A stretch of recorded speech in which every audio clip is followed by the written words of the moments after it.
नमस्कार दोस्तों, अब हम एक और लेख लेकर हाजिर हैं रहस्यमय में। परमेश्वर के पृथ्वी पर अवतार लेने की अवधारणा एवं उनका विज्ञान। परमपिता परमेश्वर नित्य है, शाश्वत है।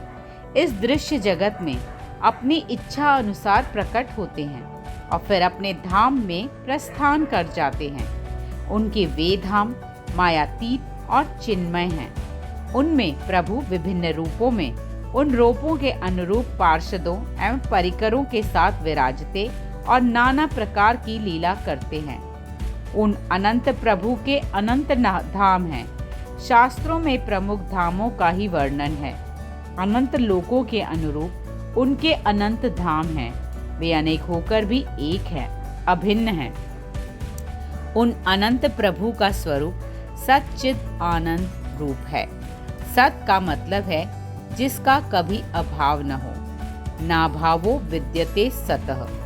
सत का अभाव नहीं होता, वह त्रिकाला बाधित है, अर्थात वह निरंतर रहता है। अतः भगवान सद्रूप है। चित्त का अर्थ है प्रकाश, जो अनंत प्रकाश से प्रकाशित है और ज्ञान स्वरूप है, तथा जो आनंद के सागर है, अर्थात वे पूर्णानंद हैं। उनके आनंद के एक कण से पूरा संसार आह्लादित होता है। उनके आनंद के एक एक कण से पूरा संसार प्रकाशित होता है। इस प्रकार से वे सच्चिदानंद स्वरूप हैं। इसी स्वरूप में वे निराकार और साकार दोनों हैं। बहुत से लोगों को यह संदेह होता है कि जो परम तत्व हैं, निर्विकार हैं, निर्गुण और निराकार हैं, वह सगुण एवं साकार कैसे हो सकते हैं और भला क्यों होगा? इसका उत्तर यह है कि भगवान सर्वव्यापक, सर्वांतर्यामी और सर्वसमर्थ हैं। इस संसार का सृजन वे ही करते हैं। यह जगत उन्हीं की लीला विलास है। जो संसार की सृष्टि कर सकता है, क्या वह स्वयं शरीर धारण नहीं कर सकता? अतः निर्गुण निराकार का सगुण साकार होना कोई अस्वाभाविक नहीं है। इसलिए हमारे ग्रंथ और ऋषि महर्षि कहते हैं कि निर्विकार, निराकार, निरंजन और शुद्ध चैतन्य ब्रह्म जगत के कल्याण और हित साधन के लिए स्वेच्छा से सगुण साकार रूप में इस धरती पर अवतीर्ण होते हैं। वैसे तो समूची सृष्टि ही परमात्मा का रूप है, अर्थात स्वयं परमात्मा ही संसार के रूप में व्यक्त हैं। परब्रह्म परमात्मा पूर्ण चैतन्य रूप है, जो 16 कलाओं से परिपूर्ण हैं। विश्व के सभी प्राणियों में जो चेतना है, वह भगवान की कलाओं से ही व्यक्त होती है। जैसे राम और कृष्ण पूर्ण कलाओं से युक्त होने के कारण परमेश्वर के पूर्णावतार हैं। सृष्टि के सभी प्राणी ईश्वर के ही अंश हैं, इसलिए अविनाशी हैं, परंतु ईश्वर की कला के कम अधिक होने के कारण इन जीवों की शक्ति, क्षमता और प्रभाव में अंतर होता है। पूरे जगत में उद्भिज, स्वदेज, अंडज, पिंडज और जरायुज, ये 5 प्रकार के जीव हैं, जिनकी चेतना शक्ति का तारतम्य परमात्मा की कलाओं से व्यक्त होता है। जैसे जैसे इन जीवों की चेतना विकसित होती जाती है, वह ईश्वर की इन कलाओं को धारण करता जाता है। जमीन से उत्पन्न होने वाले वृक्षादि वनस्पति पदार्थों में भी आहार ग्रहण, निद्रा तथा स्नेह द्वेष के प्रभाव को ग्रहण करने की क्षमता होती है। लेकिन यहाँ केवल चेतना के अन्नमय कोश का विकास विस्तार है। ये उद्भिज, वृक्ष, वनस्पति आदि प्राणी ईश्वर की एक कला से युक्त हैं।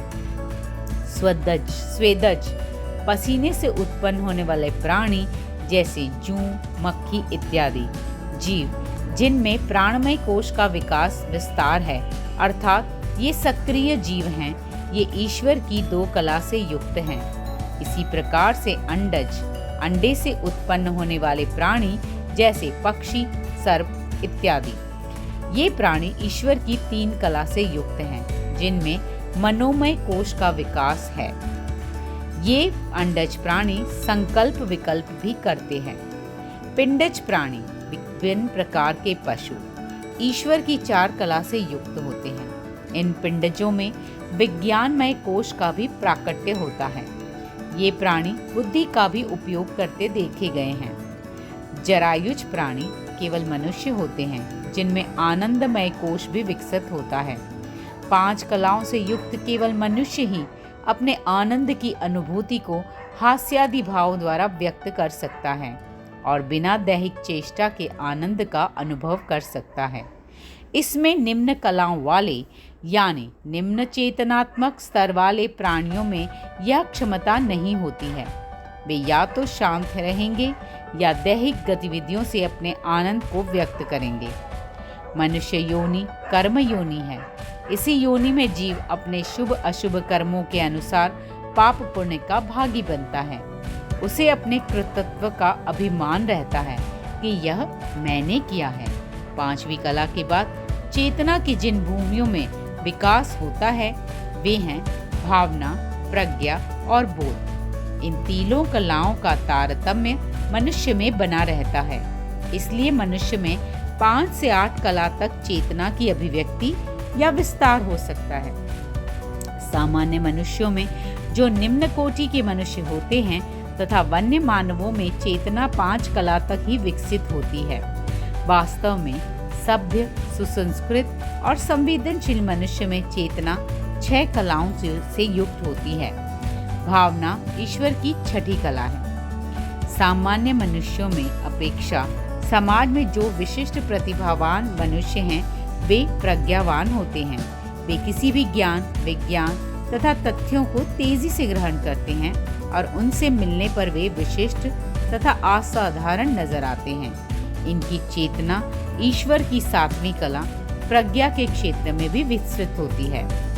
इन सब के साथ ऐसे महापुरुष जिन्हें ईश्वर का बोध हो चुका रहता है वे ईश्वर की 8 कला से युक्त होते हैं। मैं किसी का नाम नहीं लूंगा, लेकिन आप अनुमान लगा सकते हैं कि ऐसे महापुरुषों का जिनका नाम इतिहास में अंकित है, ऐसे महापुरुष कभी कभार ही इस धरती पर दिखाई देते हैं, लेकिन इनका मिलना किसी सौभाग्य से कम नहीं होता।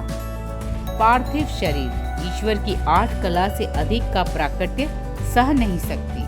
वैसे 8 कला के प्राकट्य से ही पार्थिव देह में दिव्यता आ जाती है। देव स्तर के प्राणियों, देवी देवताओं की चेतना में 9 कला का विकास होता है। 9वीं कला तत्व बोध होती है। विभिन्न शक्तियों से युक्त ये देवी देवता जड़ तत्वों से बने संसार पर पूर्ण नियंत्रण रखते हैं। वस्तुतः ये देवी देवता वो शक्तियां ही हैं जो प्रकृति के जड़ तत्वों पर नियंत्रण रखती हैं।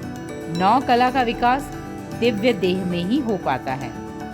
विशिष्ट अवसरों पर विशिष्ट कार्यों के लिए परमेश्वर के जो अवतार होते हैं वे 10 या 11 कलाओं से युक्त होते हैं। ऐसे अवतार अचानक से प्रकट हो जाते हैं और जिस कार्य के लिए प्रकट हुए हैं उसको पूरा करके तिरोहित हो जाते हैं।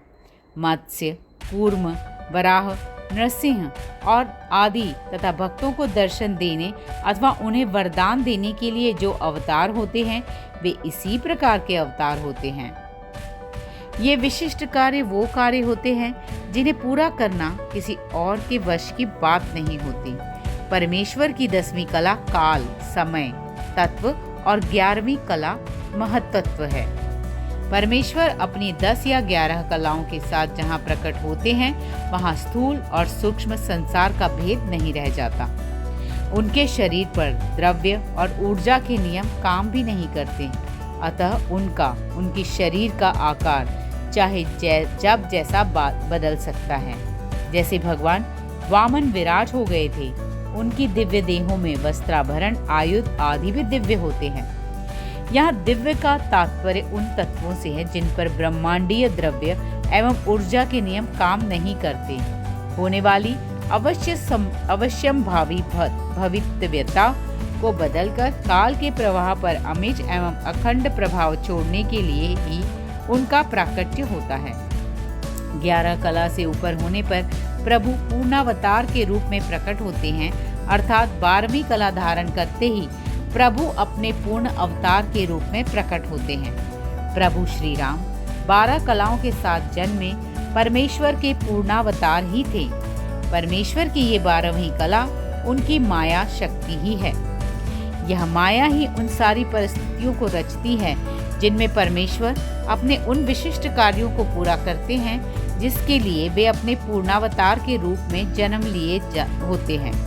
उस सृष्टि जिसमें परमेश्वर जन्म लिए होते हैं कि सारे लोग उस दौरान होने वाली अलग अलग घटनाओं के लिए विभिन्न पात्रों को उत्तरदायी मानते हैं, जबकि पार्श्व में सारी परिस्थितियों को उनकी शक्ति माया ही रच रही होती है। 12वीं कला के बाद परमेश्वर की 13वीं, 14वीं और 15वीं कला वास्तव में उनकी 3 शक्तियाँ इच्छा शक्ति, ज्ञान शक्ति और क्रिया शक्ति ही है। 13वीं कला इच्छा शक्ति के साथ परमेश्वर आनंद रूप में, 14वीं कला ज्ञान शक्ति के साथ ज्ञेय रूप में और 15वीं कला क्रिया शक्ति के साथ सच्चिदानंद के रूप में नित्य विद्यमान है। परमेश्वर की 16वीं कला के साथ अवतार का संपूर्णावतार है। यह 16वीं कला स्वयं महामाया है। परमेश्वर जो कि सर्वशक्तिमान है का 16 कलाओं के साथ अवतार लेना ब्रह्मांड की सबसे अद्भुत और दुर्लभतम घटनाओं में से एक है, जिसकी व्याख्या करना लगभग असंभव है। कम से कम मेरे जैसे अज्ञानी के लिए तो है ही। भगवान कृष्ण के रूप में परमेश्वर अपनी 16 कलाओं के साथ जन्मे थे। उन्होंने मानव रूप में प्रकट होकर इस धरा को अपनी पूर्ण लीला से आप्लावित किया। प्रत्येक जीव में वही परमात्मा है। जैसे जैसे जीवात्मा उच्च कलाओं को धारण करता जाता है, उसकी चेतना विकसित होती जाती है। किसी कला को धारण करने से तात्पर्य उसको समझने तथा आत्मसात करने से है। 12वीं कला को धारण करते ही जीवात्मा परमेश्वर के अविनाशी धाम में प्रवेश करता है, क्योंकि इस माइक जगत के बंधन को काट कर ही जीवात्मा 12वीं कला को धारण कर सकता है और उनके अविनाशी धाम में प्रवेश कर सकता है। प्रत्येक कला को धारण करते ही जीवात्मा की चेतना नए आयामों में प्रवेश करती है और समष्टि रूप उस ब्रह्मांडीय चेतना के उत्तरोत्तर निकट आती जाती है जो पूरे ब्रह्मांड में व्याप्त है। ये सभी कलाएं ईश्वरीय शक्तियां हैं, जिनके बिना ना तो जड़ ना ही चेतन जगत में कोई कार्य हो सकता है। स्थूल, सूक्ष्म और कारण जगत में गतियों के लिए इन कलाओं के रहस्य को समझना अति अनिवार्य है। तो इस तरह के लेखों से खुद को करने के लिए आप हमारे चैनल को सब्सक्राइब कीजिए और इस वीडियो को लाइक कीजिए। धन्यवाद।